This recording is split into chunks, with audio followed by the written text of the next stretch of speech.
Adelante. Ok, pues soy su compañera Diana Abrego, experta en comunicación. Hoy vamos a hablar sobre trastornos de la comunicación.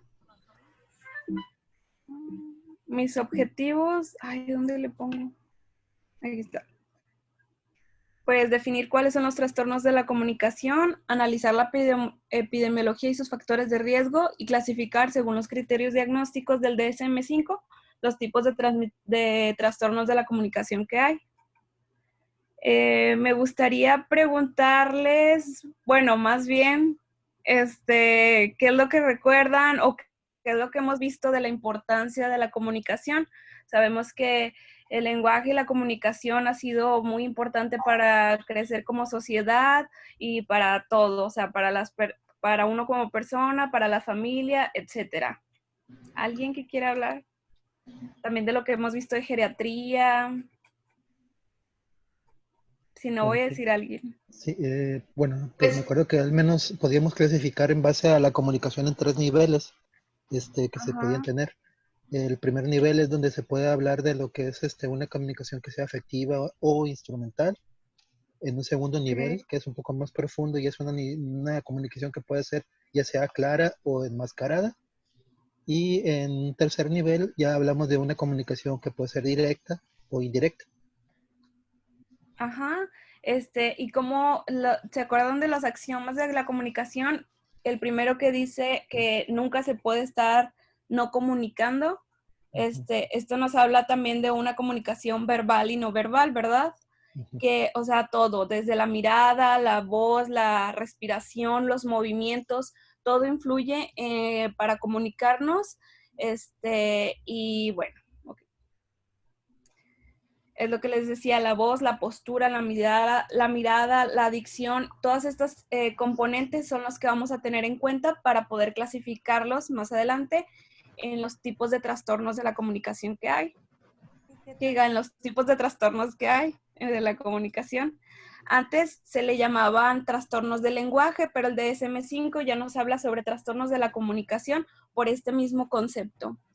Entonces vamos a definir a los trastornos de la comunicación como las deficiencias del lenguaje, el habla y la comunicación que no pueden atribuirse a un déficit auditivo, sensorial, disfunción motora o afecciones médicas o neurológicas que nos den una discapacidad intelectual o retraso global en el desarrollo. Muchas veces, como lo vamos a ver adelante, bueno, primero la epidemiología. Sin abarcar a los pacientes que tienen algún trastorno neurológico o genético dentro de la población preescolar, o sea, antes de los 6 años, la preescolar, es alrededor de un 15% de la población presenta algún tipo de trastorno y dentro de la población escolar un 3%. Es más frecuente en masculinos, casi 2-1. Esto pues un aproximado, ¿verdad? Nosotros, ¿cómo vamos a identificar que se tiene un trastorno de la comunicación? Bueno, pues fijándonos en el desarrollo que se tiene en la comunicación, como lo hemos visto en otros trastornos del neurodesarrollo, que este es también tema aparte de trastornos del neurodesarrollo.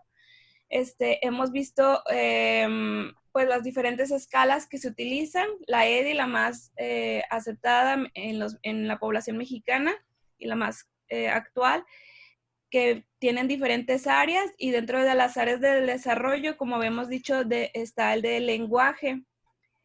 ¿Por qué se empieza a ver desde las etapas muy, muy tempranas, desde la sonrisa, desde la vocalización o balbuceo? Esto es desde los primeros meses de vida, se empieza con un desarrollo de la comunicación. Recordando uno de mis profesores favoritos de la preparatoria, de la facultad, al doctor Salinas, esto se, se tiene la teoría por las neuronas espejo, que es imitando a los demás. También se tiene que tomar en cuenta la audición, los gestos, la visión, todo para poder comunicarse finalmente como lo conocemos. No médicamente, pero sí, bueno, no, sí, no dentro del desarrollo como médico, dentro de la psicología se habla de varias etapas de la comunicación o del lenguaje, que es una etapa como que preverbal, y es ahí donde entra la comunicación de dame, no sé qué, de movimientos de los niños, y la comunicación ya después verbal. ¿Ok?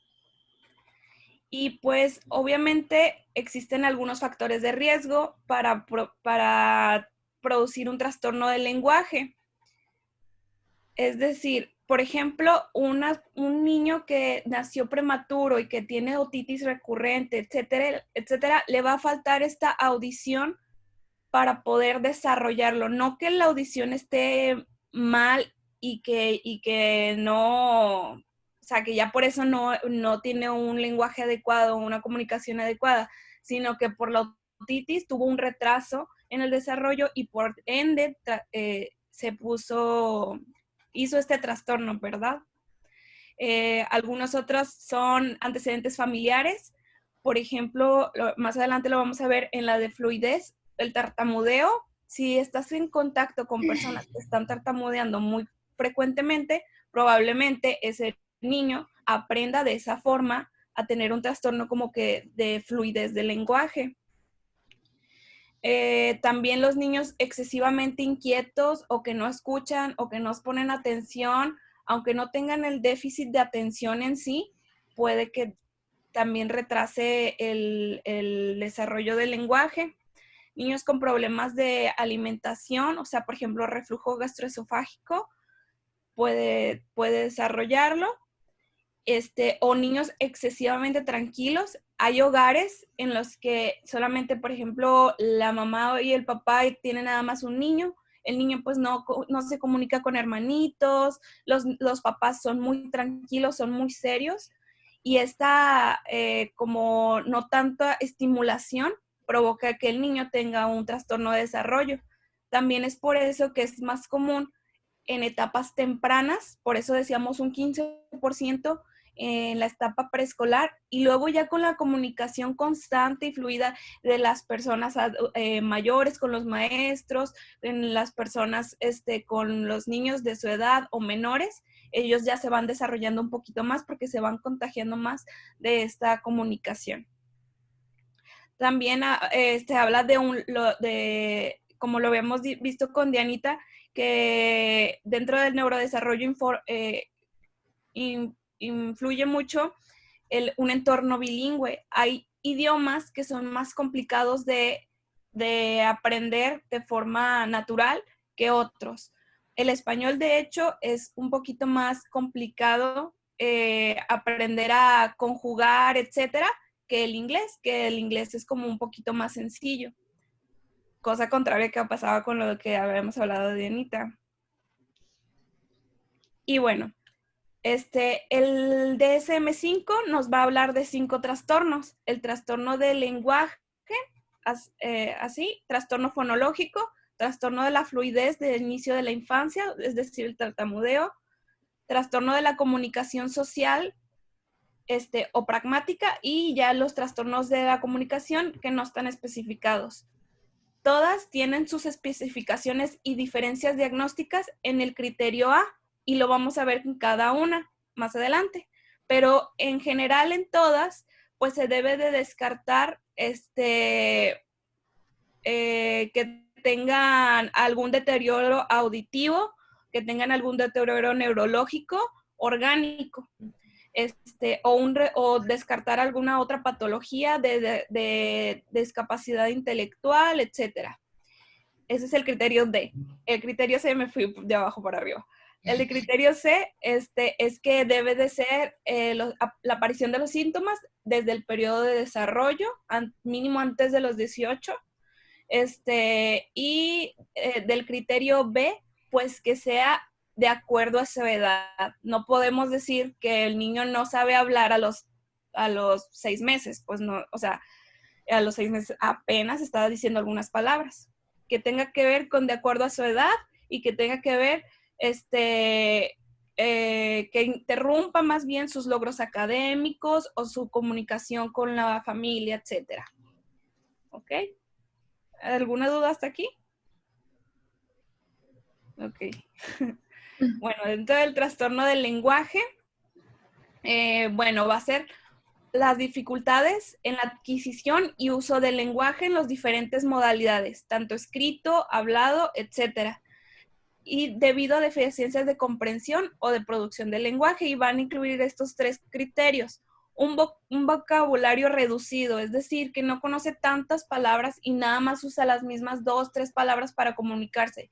Aquí, mamá, o sea, no dicen tantas palabras como ya debería de conocer. También dentro de la estructura gramatical limitada, por ejemplo, no conjugan bien las cosas.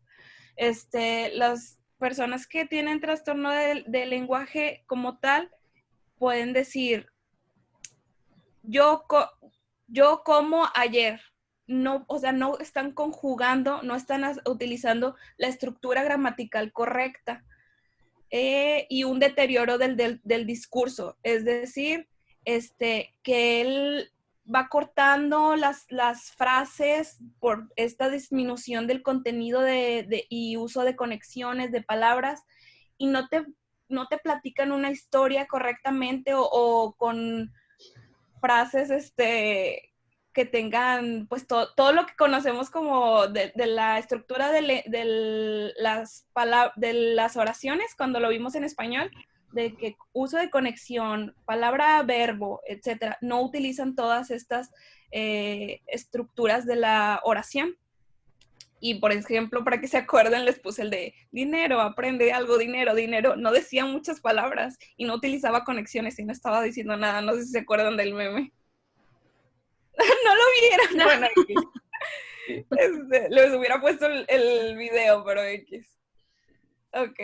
El siguiente es el trastorno fonológico. Nada más, antes de que avances, ¿el anterior se podría definir también como cantinflear, en este caso? Cantinflear. Pues es que una persona que cantinflea, sí utiliza pocas palabras, porque no conoce demasiadas palabras, sí podría ser como cantinflear, porque es un deterioro del discurso, pero pues tiene que ver los otros criterios, ¿verdad? O sea, una persona puede cantinflear, pero tienes que ver los otros criterios, que sea inicio de temprano de la edad y que esta persona también tenga como que factores de por qué está cantinfleando, ¿verdad? No porque lo eligió. Cantinflas no creo que haya tenido trastorno del lenguaje, sino que haya elegido como técnica para llamar la atención, etcétera, o para, pues, su trabajo. Su personaje. Su personaje, ajá. Sí, pero digo, para definir más o menos, entender un poquito Para cuando ve a entenderlo, alguien, sí, pues podría ser como cantinflear. Ok, el trastorno fonológico. Es la dificultad persistente de la producción fonológica que interfiere en la inteligibilidad del habla. Es decir, que las personas no les entienden. O sea, hay muchas personas que hablan como que entrecortado. Yo les puse el ejemplo de Pato Donald, que sí habla correctamente, o sea, sí está diciendo toda la oración, sí conoce las palabras, etcétera, pero no se le entiende el lenguaje por la forma en cómo se comunica. Hay muchos ejemplos. Y por eso también les puse el de él. Es leviosa, no leviosa. O sea, cómo se escuchan las palabras, aunque sí las sepa. Ese es el trastorno fonológico. El trastorno de la fluidez en la infancia. Bueno, pues creo que es uno de los que también podemos recordar fácilmente. Es cuando el lenguaje no está organizado temporalmente, no sabe utilizar el tiempo o que, por ejemplo, no todos son o sea, como por ejemplo, eso, no siempre es bueno, no es la única forma de tartamudear. También repetición de sílabas, ¿sí me explico? O de o de letras consonantes, ¿sí me explico? O sea, que haya una, tipo como, o sea, que tenga que ver con todo la fluidez y la temporalidad.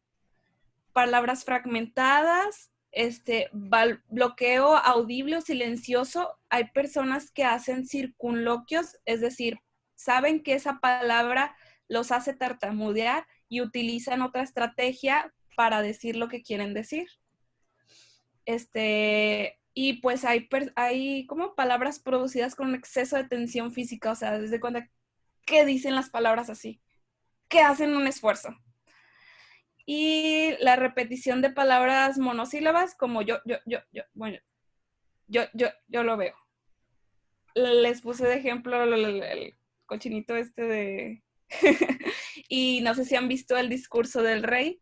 Es una buenísima película y en donde se hablan sobre las técnicas que pues en medicina no se hacen, pero sí hay especialidades para todos los tipos de trastornos del lenguaje y de comunicación. Ok. El trastorno de comunicación social o pragmática. Yo leí que a veces a los niños pequeños se les pone este primer diagnóstico en las personas que son autistas, cuando no hacen ninguna manifestación como de otro tipo, como los autistas, que son, por ejemplo, movimientos repetitivos, etcétera. Pero en el lenguaje sí se dan cuenta las personas. Entonces, primero, como no se pueden comunicar, esta tiene que ver más bien con el lenguaje no verbal, aparte del verbal. Por ejemplo, no saben saludar, como que socialmente no se saben comunicar. Cuando comparten información, son personas que hablan de otros temas y como que no dan a entender la idea, o sí la dan a entender, pero hablan de otra forma, como dándole vueltas al asunto. ¿Sí les entiendes? A veces me pasa. Sí les entiendes, pero estás hablando de otras cosas. Entonces, para propósitos sociales, o sea, es lo contrario. Sí tiene buen lenguaje y todo. Traté de acordarme de Goofy. Goofy de plano no sabía como que saludar. Era muy torpe también motrizmente, pero él sí sabía hablar. Solamente que no se sabía comunicar bien con las personas socialmente.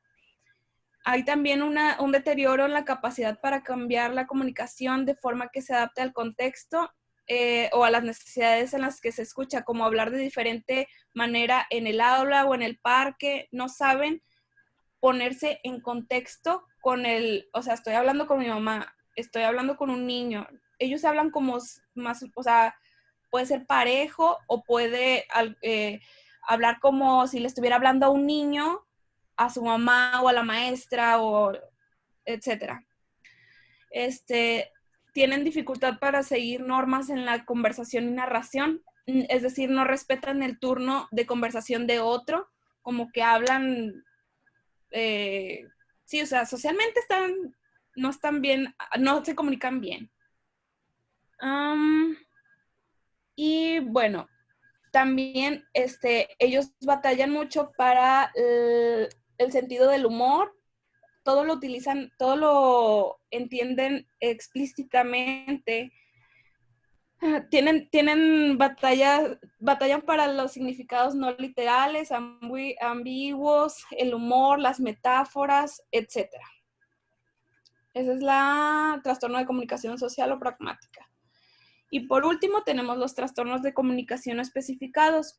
Igual cuando tenemos alguna combinación de ambos o no tenemos toda la información necesaria, o pues no tenemos tanto como una prueba de 2 horas de estar escuchando al niño cómo está hablando, pues lo podemos dejar como trastorno de comunicación no especificado cuando lo vamos a reportar. Y bueno, el tratamiento principal, o sea, no es farmacológico, no hay como ISR, etcétera, a menos de que sea, o muy raramente, por ejemplo, en el tartamudeo, cuando se tensa mucho para hacer las cosas, ahí podría ayudarnos algo farmacológico, pero generalmente no. Utilizamos la terapia, la logopedia o la foniatría. Las diferencias de estas dos, la logopedia son como que la rama de la psicología que va, ellos hablan, o sea, su tratamiento es más como, por ejemplo, para el social, ponerles más ejemplos en lo social, cómo utilizar la voz. Y en los foniatras es más como en la articulación de las palabras. Y esta es una rama de la medicina. Uh-huh. Está muy cortito el tema, la verdad es que ya acabamos. Muy bien. ¿Alguna duda? Pues bastante claro, Dianita, muy bien. El tema, ya eres experta en comunicación, ya lo has visto en todos los rubros, educación, familia, psiquiatría y demás. Ya sé. No sé si alguien tenga algún comentario. Yo creo que estuvo bastante clara la sesión. No sé si ¿O algún ejemplo que ustedes vieron? Ajá. No, yo nada más. ¿Te escuchan? Sí. ¿Sí? Sí. Por ejemplo, si te regresas a la primera diapo, donde venía el ciclo de comunicación, de que mensaje, receptor, todo eso, pues nada más identificar que no tenga como que una barrera, o sea, las barreras de la comunicación. Ajá. Muy bien. Eso. Ándale, código, mensaje y el canal, porque la comunicación. Que no haya ruido. Ajá, o también una barrera es de que aquí yo lo había leído. Ahí debe de ser Ajá, y sí, o sea, identificarlas para no se pueda malinterpretar, ¿verdad? De que uno pensara que el niño tiene algún trastorno y no, era simplemente una barrera. Así es. Y o ahorita también, que los niños, pues habitualmente el lenguaje lo aprenden por repetición, ¿verdad? Y ahorita hay gente tan inmersa en la tecnología que a lo mejor el adulto no suelta el celular y con tal de que el niño no estar ahí, pues perdiendo tiempo con él, no se enfocan en esa estimulación, ¿verdad? Al hacer el niño cualquier tipo de expresión, ya le dan la comida, le dan el juguete, le dan el chupón, y pues realmente aquí influye mucho la repetición y la estimulación que tú le des, ¿verdad? Para ver si realmente es un problema o no. Muy bien. ¿Alguien más? ¿No? También en el tartamudeo puede suceder cuando los niños están muy estresados. Así es, inseguridad. Ajá. O pues también cuando los papás les llaman la atención y pueden comenzar a tartamudear y no significa que tengan ese... Así es. Sí, por eso sí es importante, bueno, no sé si se acuerdan en educación cuando veíamos las terapias de relajación del orador. Oye, pues la mejor es ir bien preparado, estudiar lo que vas a hablar, conocer la audiencia, tener tu objetivo planteado. A lo mejor al niño hay que darle seguridad al momento de ir a la escuela, que vaya bien alimentado, que vaya bien descansado, para realmente ver que no sea otra cosa la causa del trastorno de comunicación. ¿Ok? ¿Alguien más? ¿No? Bueno, pues excelente clase, Dianita, me gustó mucho, muy padre, muy práctica, y así también se notó que te gustó a ti. Los ejemplos. Sí. Ok, muy bien. Pues mañana nos vemos en la lectura crítica. Lean muy bien el examen, bueno, también lean muy bien el artículo porque van a estar los R1 y ustedes van a hacer ahí los meros, ¿ok? Está bien fácil el artículo, pero bueno. Sí. Ok. Vale, pues. Ok, chicos, bueno. Gracias, doctora. Gracias, doctora. Bye. Bye.